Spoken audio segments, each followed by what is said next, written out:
I'm Seth Kingsbury, and I'm cooking smart chicken at Pazzo restaurant in Chapel Hill, North Carolina. Today we're going to do the smart chicken tenderloins. We're going to grill them with pesto. These tenderloins are a great product. This is the most fat-free part of the entire chicken. This is the best part of the chicken for you. One of the other great things about the smart chicken, of course, we all know that smart chicken is antibiotic-free, no hormones, and grain-fed, but it's also air-chilled. That means it doesn't have any water in it. That means that this is going to pick up the flavor of the pesto when I cook it, and I put that pesto on top of it and bake it. Water's not going to come running out, and instead it's going to absorb the flavor of the pesto, which is what we're after. So, whenever we cook anything on the grill that we're going to skewer, I always like to soak my bamboo skewers overnight in water. What this will do is this will help the bamboo skewers from not catching fire on your grill, burning all the way to nothing, and then you have nothing to hold on to. So here I have my skewers that have been soaked in water overnight. Those actually change color, get a little bit darker. That way you know the water's gone all the way through. And I've got my chicken tender. When you have a chicken tender, you have two sides to the chicken tender. You have the thick side and the thin side. I always like to penetrate from the thick side. Now, we go sharp end in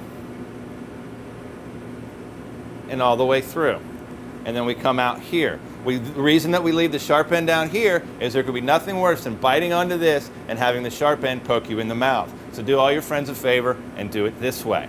In a 1-pound package of the smart chicken, you will find approximately 12 tenderloins. So depending on how many people and what you're doing with it, this will make a great protein for an entree, or it could also be a nice fun hors d'oeuvre to pass at your party. That's up to you what you want to do with it, but your count and how many you do should depend on that. If you are feeding a family of 4, 1 box will give you 12, which is about 3 of these per person. So if you've got a family and we got big eaters, you may want to buy 2 packages. All right, so we'll end up with all of our skewers. We've got 12 skewers, 1 pound of the smart chicken.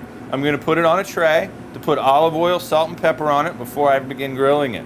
People ask me all the time, Chef, what are the things you always have to have? Well, the only 3 things I have to have are olive oil, salt, and pepper, and I put it on everything that I cook. And remember, when you're grilling meats, whether it be the smart chicken tenderloins, a smart chicken breast, a thigh, whatever it is you're going to grill, put your olive oil and salt, pepper on it before you grill it. The olive oil will add flavor. It will also help keep it from sticking on the grill, and you want to salt your meat before you start cooking it. Olive oil.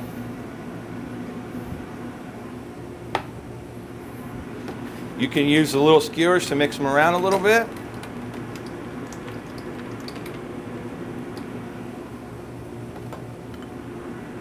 Salt.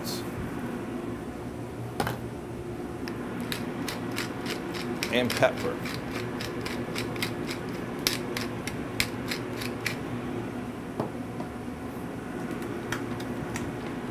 Mix it up real good, make sure it's all seasoned evenly, and then we move over to the grill. Now at your grill at home, I would recommend doing this on a grill it's at about 400, 450 is okay. If it goes to 500, it's just going to cook quicker. But let's try not to cook it at home at anything less than a grill at less than 400 degrees, because then you'll end up sweating the chicken and not grilling the chicken.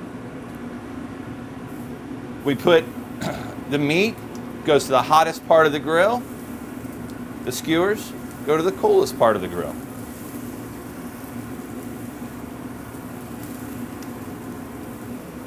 All right, when I'm grilling, I always like to start at an angle for presentation purposes. Then I'll take the chicken and move it over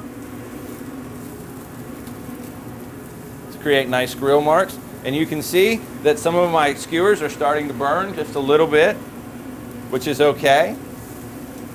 But because we've soaked them in water, they're not flaming up, which is what would happen if you had not soaked these skewers. If you have metal skewers at home, you can also definitely use those. But for a past hors d'oeuvre, I would definitely recommend doing the bamboo skewers, and that way it gives people something to hold while they're eating it. But once again, I think this chicken tenderloin is a great way to do this dish on these kebabs. There's absolutely no prep involved at home as far as processing the chicken. It's coming to you totally ready to go. All right, so we have our chicken that we're being grilling. We're going to top it with our homemade pesto that we make at Pazzo restaurant. Of course, you can find in your refrigerated section at the grocery, you'll be able to find pre-made pesto. Put it on the top, just a little bit. Now you can do this while it's on the grill, or you can take it off and do it. It's really up to you. I would maybe suggest at home taking it off because it will get hot trying to do this on top of the grill.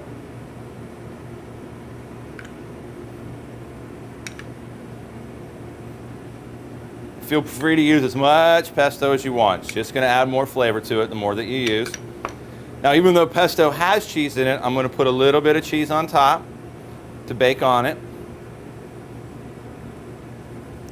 And then if you were cooking at home, remember, you can just leave this on the grill and close the lid of the grill for 3 or 4 minutes or until the cheese is melted. Here at the restaurant, I don't have a top for the grill, so I'm going to put it in the oven until it's finished.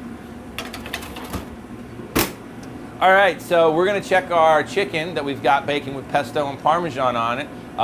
If you're putting it in an oven at home, remember 400 degrees. That was the oven, that was the temperature we were looking for on the grill. So if you're going to take it off the grill, baste it with the pesto and finish it in your oven at home, 400 degrees is the temperature that you're looking for. And here we go. This looks wonderful. All right, so for this, we're going to set it up more as an hors d'oeuvre.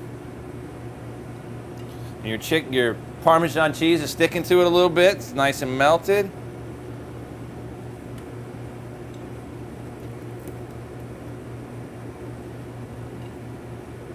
Like so.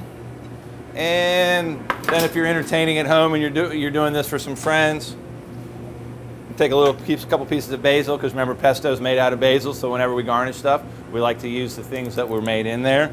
Throw a little bit of that under the corner. Make it look pretty for your friends. And we have smart chicken tenderloin kebabs with homemade pesto, Parmesan cheese, and I'm Seth Kingsbury from Pazzo restaurant in Southern Village. We're crazy about food.